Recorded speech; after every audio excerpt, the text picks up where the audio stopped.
Welcome to Boom, where we have Biomechanics on our minds. Boom. Boom. Boom, boom, boom. Boom, boom, boom, boom. Boom. Melissa, I have a surprise bit of boom for you. Ooh, I love surprises. Did you know the type of electrode used when measuring EMG is actually one of the main sources of error? In fact, the variety of electrode type, the size, inter-electrode distance, and the locations of the electrodes themselves can all have adverse consequences on data collection. Definitely. The design of the electrode is even more important when incorporating this with human-machine interfaces like the exoskeletons we've been talking about. For example, you don't want to introduce artifacts into your signals when the suit is directly over the sensors. That makes so much sense. I mean, the only way to get accurate data is to use the right equipment for your study, and it's so nice that our sponsor Delsys has such a wide variety of reliable EMG solutions. If our listeners would like to enter the drawing and have a chance at winning some of the latest Delsys EMG equipment, you can visit delsys.com/boom. Welcome back to Boom, everyone. Today we have a very special guest, Jonas Grau Thomsen, who's the CEO of Nordic Bionics and is also an expert wheelchair user, an exoskeleton influencer, test pilot, a motivational speaker, and an old school nerd and dad. I think these were your words. Indeed, they are. Thank you. So thank you so much for being with us today. I'm glad to be with you. I've been looking forward to this. Yeah, we have as well. We're really happy to have you here and really appreciate you willing to be on and share your story because it's quite an exciting one. And we'd love if you could just start off by telling us how your passion for exoskeletons, or what you call your search for a bionic solution, began. Well, it started way back, actually. It started when I was around 6. I had a big surgery, and they basically told me that I was only able to walk for 10 years more.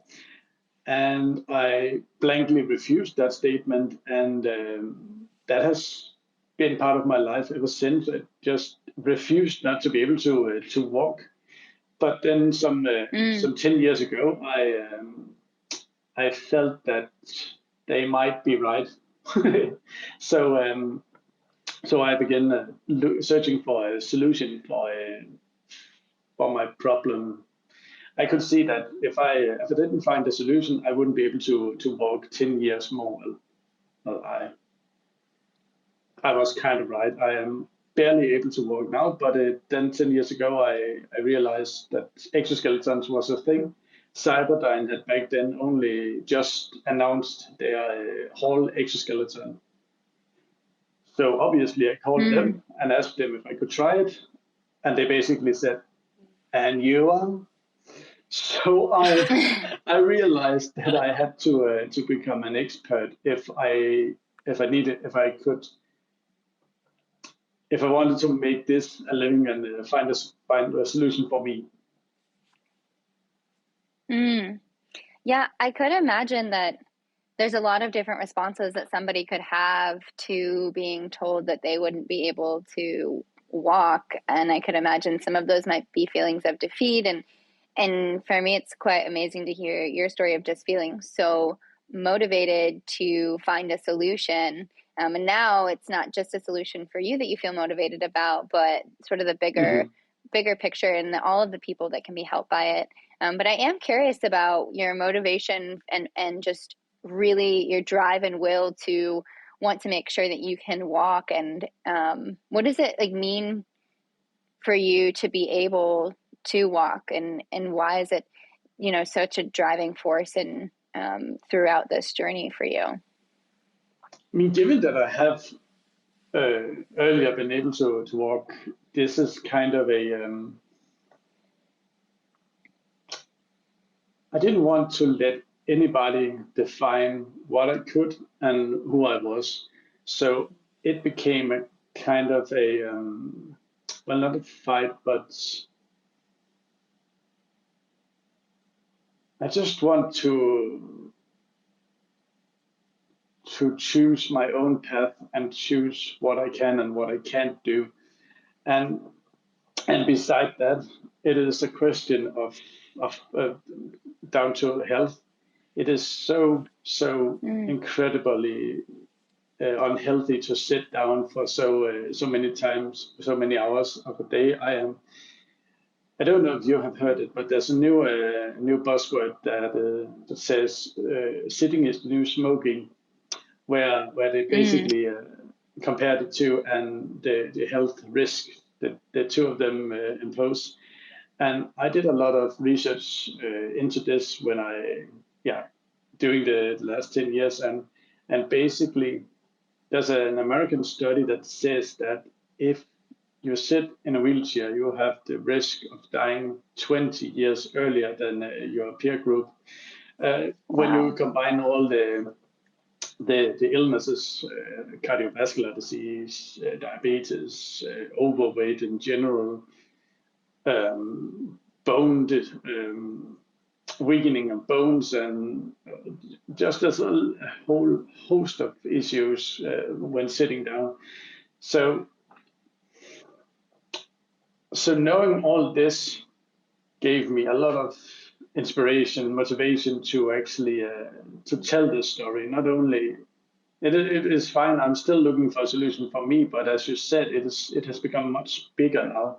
It has become obvious that this technology could help millions around the world, millions who are now sitting in a wheelchair that might not need to sit in a wheelchair. My situation is similar to that. I am able to walk, and I could walk at home. I just need to have something to reach out to if I lose my balance.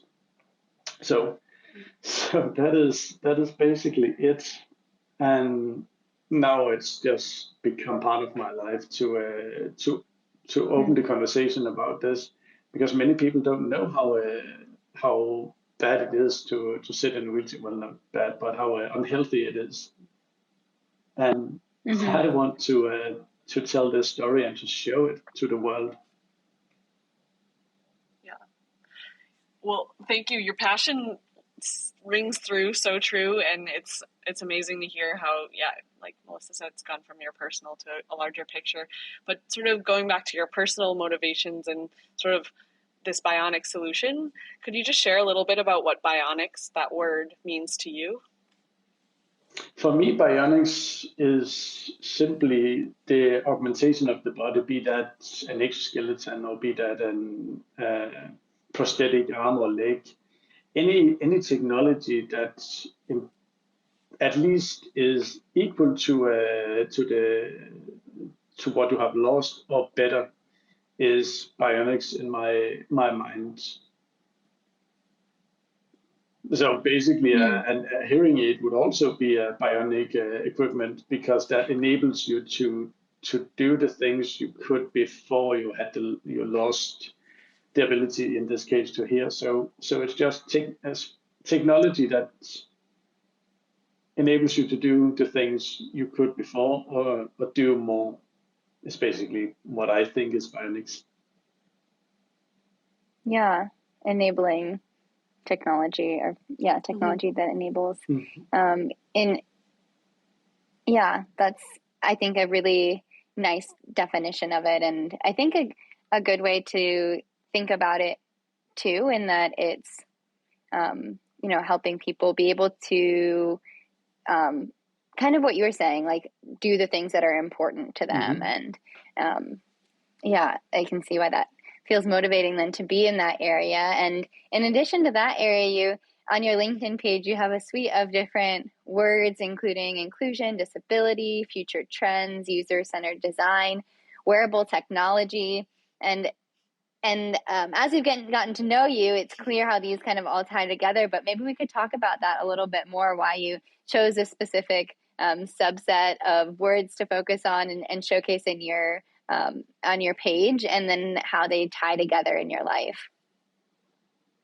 Yeah, for me, as you say, it's a good combination when you get to know me. But for me, one of my biggest fights is to, as I said earlier, I don't accept other people defining who I am and what I can do.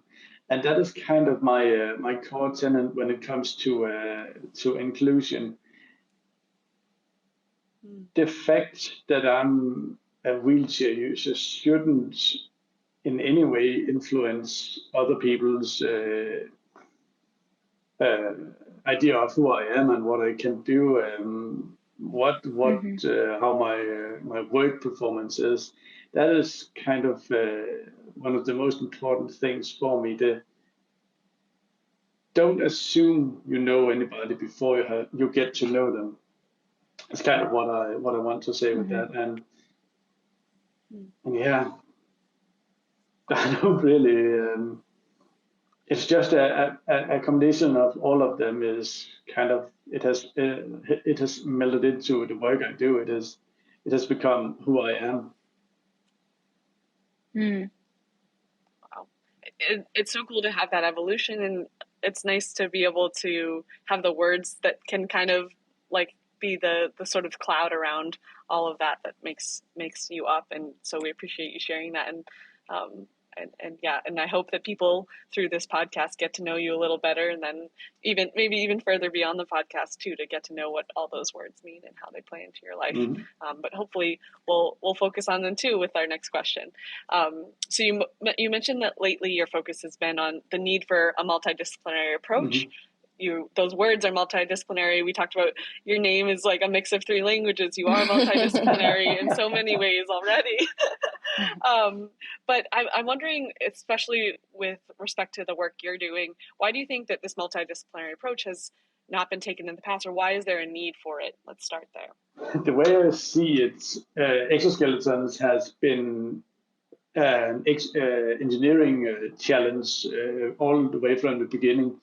It feels like it is built from an engineering way of looking at things, where you identify a problem, you find a mechanical solution for this problem, and you can put two lines under it and say, that's it, we're done. The problem is that engineering and organics doesn't really go that well together, and it feels a lot like many of the exoskeletons of today. It almost seems like the user comes as an afterthought. Oh wait, we need to put a human in here. Well, we'll put some padding here and there and call it a day. And that is kind of why I'm calling for a multidisciplinary approach to this, because it can't only be engineers. Of course, we need engineers, but we also need probably nurses. We need psychologists. We need all host of different faculties that works together in making this. And I said psychologist, and that is actually one of the more important parts of this, because there was a study also from the US where there was this guy. This was early days in exoskeleton research, where he had been a wheelchair user for many years. Don't know the exact amount of years, but it was a lot of years. And all his friends were in wheelchairs. His social ring was in people with wheelchairs. He identified himself by being in a wheelchair, as you do. I can attest to that. And then they gave him an exoskeleton to test out, and he ended up giving it back again because he could not identify with the person he was in the wheelchair. In the exoskeleton. He was no longer a part of his social group. His social group, and that made him feel lonely and an outcast of his social group. So that is very, very important to have in your mind. You identify with the people you are around, and if you are all of the sudden taken out of this context, it is the same with people that is maybe after an accident is put in a wheelchair. They also have a crisis of personality to figure out who are they now. So, and exactly the Yeah. same happens when you get out of the wheelchair again.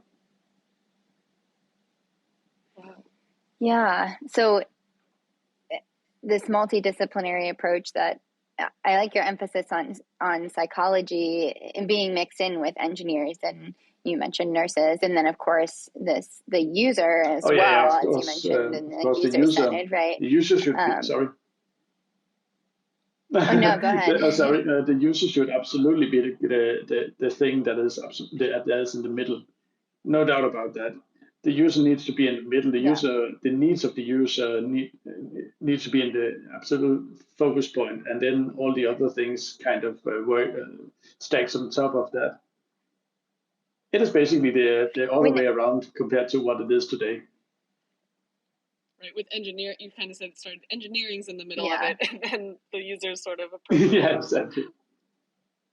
Yeah, exactly. And when you're saying, when you're talking about the story about the user and how they identify, I'm really curious if you've experienced that, or like what advice you would share if somebody comes across that, either as, you know, designing for exoskeletons, or perhaps even a user of it. It seems like it is a really big challenge. And how do we sort of navigate that change in identity? And are there ways that, as the engineer or designer, that we can help bridge that a little bit better for the user? If I understand your question, the thing that would make exoskeletons easier to accept for the user would absolutely be something. Well, it's of course down to preferences and personal taste, but in many cases, people with disabilities, well, some people with disabilities, not to generalize all, but the thing most people strive for when they have a disability is to make the assistive devices as neutral as possible, so that people are seeing them instead of the assistive device. I know there's from being a wheelchair user that people often see the wheelchair before they see me when coming into a group of people I haven't met before. Well, I don't let them look at my wheelchair for long, and I just opens the party. But not all people are as open and forthcoming as I am. But for exoskeletons and exosuits, I actually think that exosuits is going to be the technology that is going to prevail in the long run.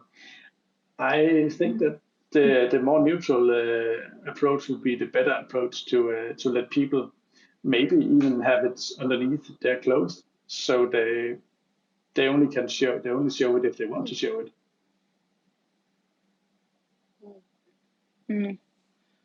Sort of, yeah, let them put the ownership or like the design of their identity back in the hands of the user. Yes. Sort of. Is that what you're saying? Yeah. Yeah, and I think it reminds me of, we've had a mobility series with some amazing people working in the mobility and co-design space, and they had a lot of these similar thoughts of like talking about the rigidity of our current built world and how that doesn't allow for really this, what everyone is, you know, what everyone deserves, which is the ability to craft their own identity, shape their own identity, and have a flexible world that is welcoming and open to that. So yeah, I love hearing these points again, and love seeing it in a different application and new light in the work that you're doing and the thoughts that you're sharing with us. Yeah, but basically you said mobility, and if exoskeletons is basically mobility, right? It is the ability to choose your own mobility and to go where you want instead of only going where you can. That is basically the difference from a wheelchair and an exoskeleton, right? Going where you want, not only where you can. Yeah, that's really powerful. That is so powerful. we're definitely going to pull that out as a quote. Well, can you share a little bit about, we'd like to talk about your consulting company, Nordic Bionics, and want to talk about some of the goals you have as a company. I could see them being motivated by a lot of the things we've talked about already, but yeah, could you just share sort of your clear goals for the company? The sound was a bit low there, but yeah.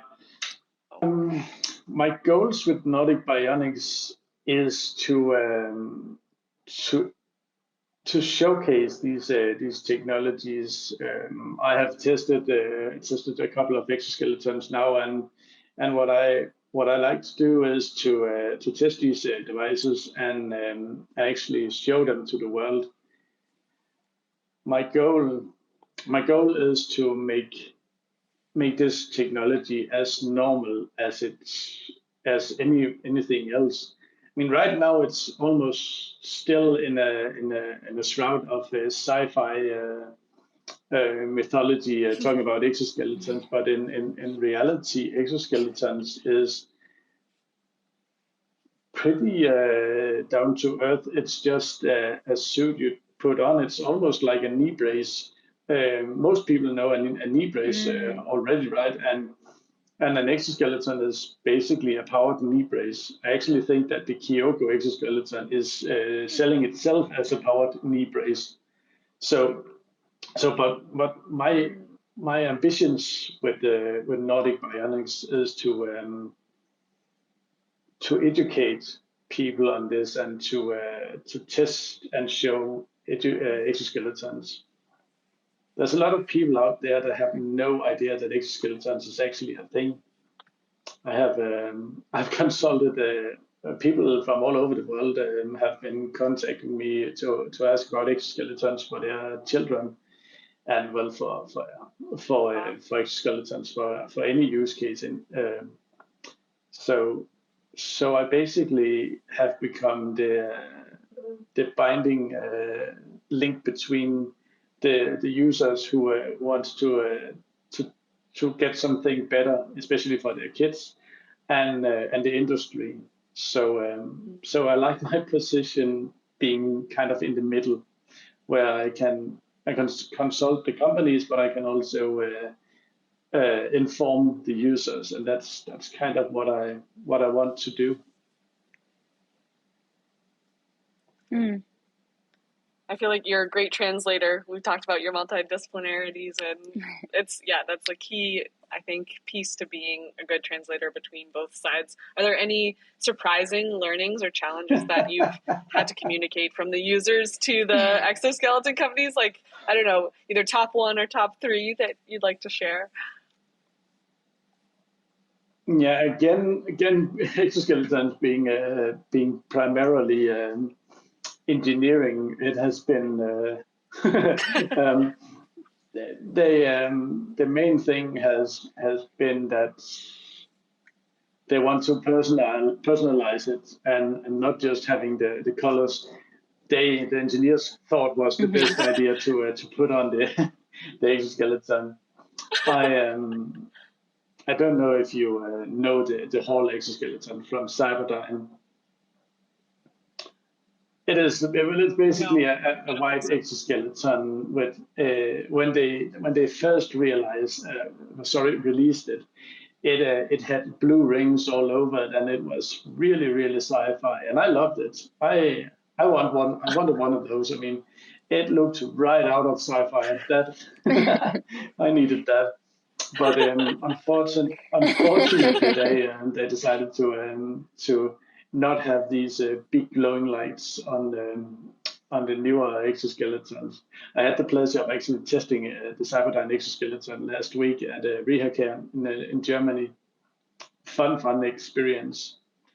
So, but yeah. I mean, given that most people don't really know about exoskeletons, it's not like people are too eager to have them changed, because they really don't know what it is yet. What to even change, and to be honest, I don't think the industry know that either, because as it is right now. It's a bit like the EV market before Tesla. Basically, everybody is trying to make that exoskeleton that's going to rule them all. But unfortunately, that approach leads to a lot of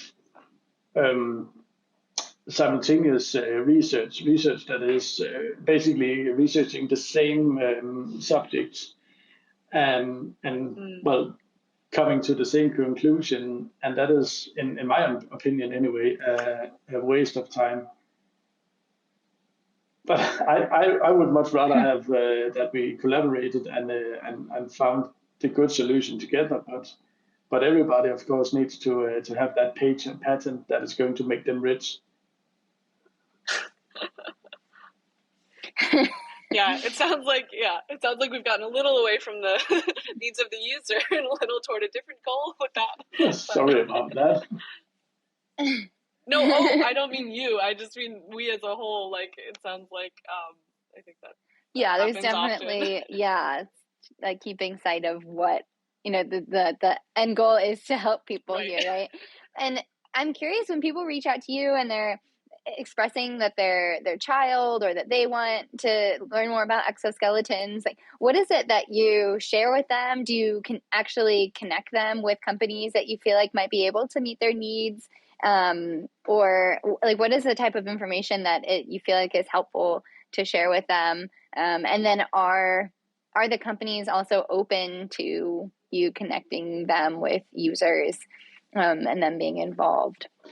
I mean, a good example of how my work is done is actually I have a friend in Portland, and he's a occupational therapist, I think it's called, and he have a son with CP, cerebral palsy, and he works within the exoskeleton industry, and he obviously knows a lot about exoskeletons and being a dad to a kid with CP.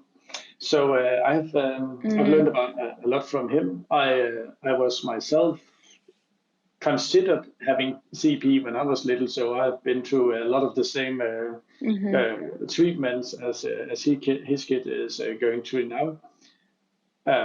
That's a whole other subject that could be interesting to revisit. But basically, I was also contacted by a guy from New York, I think, who also had a kid with CP, but he had no idea that exoskeletons was a thing before he saw me talking about them. So he wanted to know a lot about how these exoskeletons, what it was, how they could be used to treat CP more effectively. And what I was able to do was to connect these two guys together over basically the span of the US to talk about this. So of course that doesn't really make me much money for the company, but I actually just like what I'm doing. The whole thing of having to make a living from it was actually a bit almost an afterthought, because I just want to make sure that people get the right treatment and the right knowledge for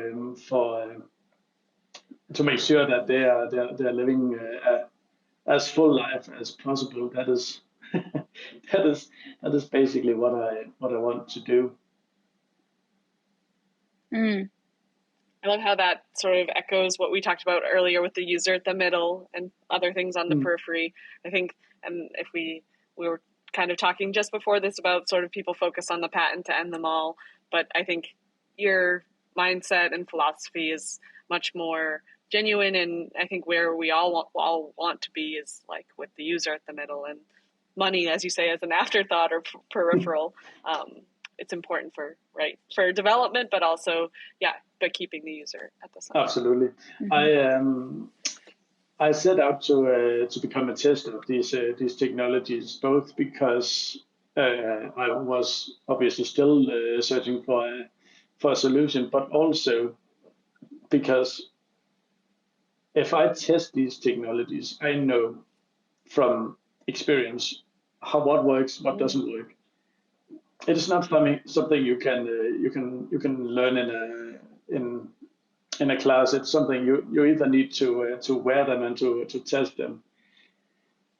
Because the whole thing with exoskeleton development is that many exoskeletons has been developed from computer simulation, where it's basically a simulation of the perfect body, the Da Vincian man kind of scenario. And the problem is, not to put myself in too bad of a light, but I'm definitely not the Da Vincian man.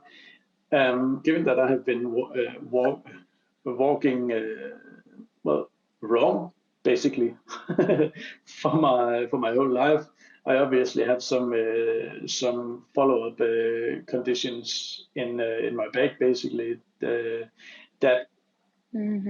doesn't really enables me to walk the same as you two probably are. So that again kind of links back to having the user in the middle of this. You need to actually build these devices for the people who is going to use them. Yeah.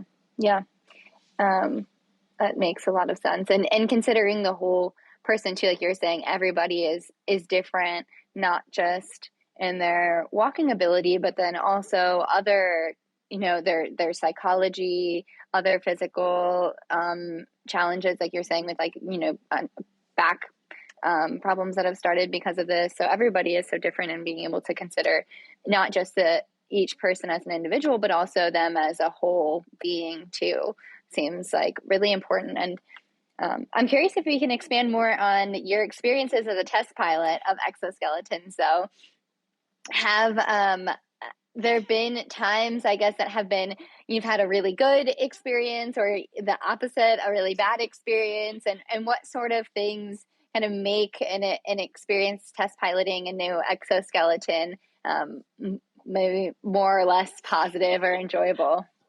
I mean, the thing, I've tested a lot of different things right now. I've tested exoskeletons, and I've tested different rehabilitation systems. So, but basically, the thing that comes in mind is it is actually down to psychology again. Something I had not expected when I started out as testing these devices. I have during the last 10 years, my ability to walk has decreased steadily, and I am now only able to walk very few steps without having something to hold on to, and I had not seen this as a big problem, but of course it wasn't ideal not being able to walk. But I didn't see this as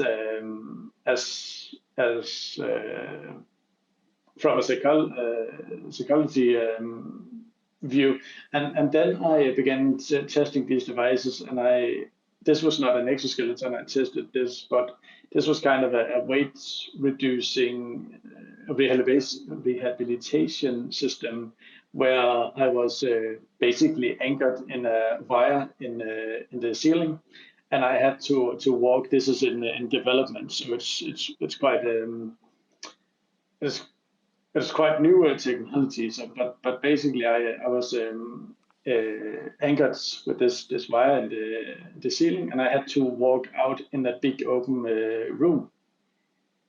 And I realized that this was actually scary for me to walk out in this room, because it was basically a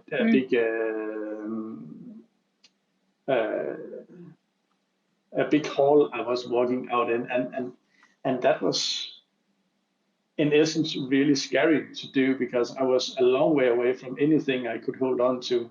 So again, the psychology is actually the thing that is the hardest for this. And the same goes for exoskeletons, because I tested an exoskeleton from Kyogo some months ago, and I would probably be able to walk in that exoskeleton without my crutches. But I felt that I had to use my crutches because I was scared to fall over, actually. So that taught me a lot about the mind games your body is, and your mind is putting you through when you're going in, well, basically out of your comfort zone, right? So that is one thing. Yeah, that makes sense. And then Yeah, your safety. And then being a test pilot is Almost psychological exactly. safety. Yeah. Oh, go ahead. But being a test pilot, I love it. It is a pilot. You are piloting an exoskeleton. I like that. It is fun. It is absolutely fun to try these devices and see how they differ from each other. As I said, I also tried the Cyberdyne exoskeleton last week, and that exoskeleton is probably the most advanced exoskeleton out there right now, where basically it is controlled by the impulses from your the nerve impulses. So I got 7, I think, electrodes on my leg that basically moved the exoskeleton as I would move my leg. So my mind is basically, I'm moving my leg, and simultaneously the exoskeleton is moving my leg because it also reads the nerve signals. So that was a fun experience. Yeah. Yeah, it's exciting to hear about the latest exoskeletons, and actually that you're actually being able to use them, because I feel like sometimes we know that they're being built, but then the fact that people are actually pilot testing them, and that for you it's a fun and exciting experience, I think is also really cool. And I think it's such an important point, though, that your first point of this safety, and you talked more about sort of this physical safety of like being scared to not have your crutches, or to be walking in this hall where it doesn't feel like there's something you can grab onto. But something we also talked about earlier that kind of reminded me of this is you're talking about the types of questions that people ask you, or people's discomfort when talking about disability. And it kind of, like, we were talking about this like physical safety and psychological safety, and I think also creating like this maybe emotional safety, or like this space where probably even ahead of time you're learning from the user like what would make them feel the most safe in terms of testing. But then also, how do you have these conversations that I think sometimes can feel a little awkward or uncomfortable to ask about? And I'm curious if you have any advice for engineers who, I guess, historically or stereotypically maybe also haven't had the best reputation in terms of emotional intelligence and conversation. But yeah, just in terms of making people feel comfortable and how to better have difficult conversations. I mean, maybe it's just because I'm from the north, but I would much rather say that people should just ask the questions.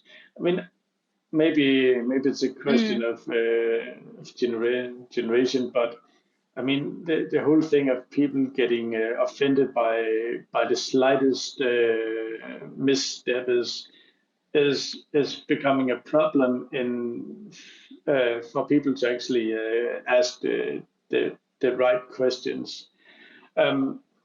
As you said, I have answered questions about basically anything, but I am probably an outliner in that in just accepting people asking funny questions and actually just enjoying the conversations that comes along with this. But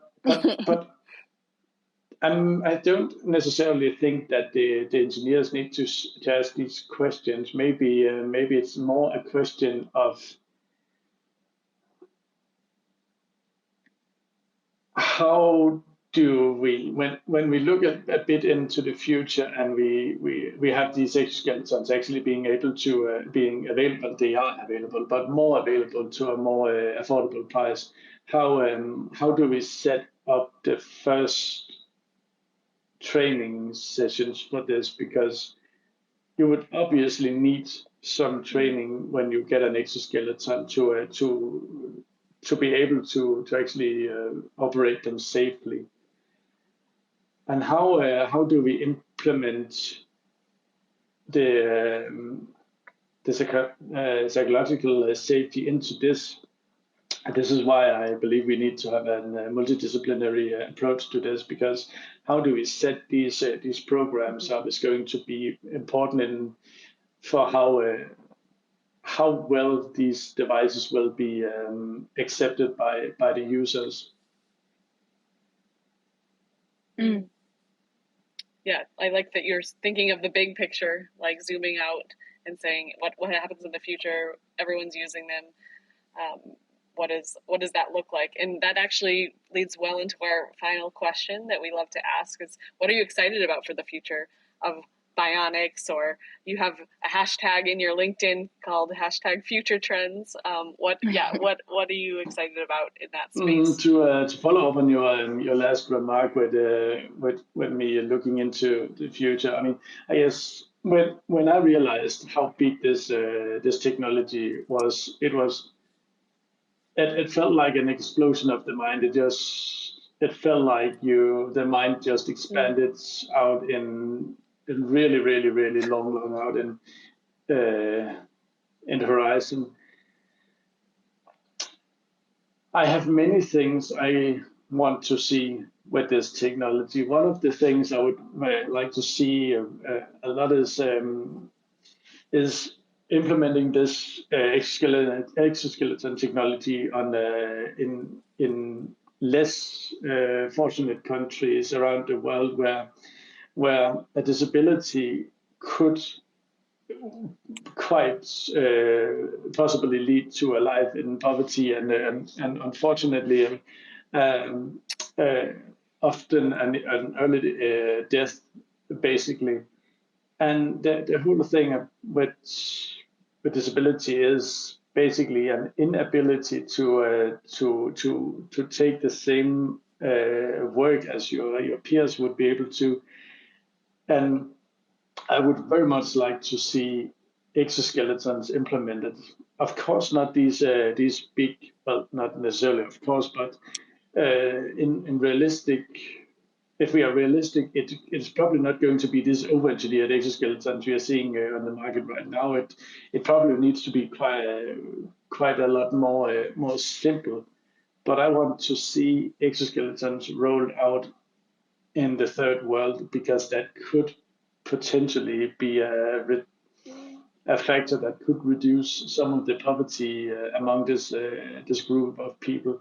So this is basically my dream scenario. This is what I would like to be able to do in well, hopefully not 20 years, but in maybe 10, 20 years. I want to see this technology be used for good in the world, so everybody can live the life they deserve.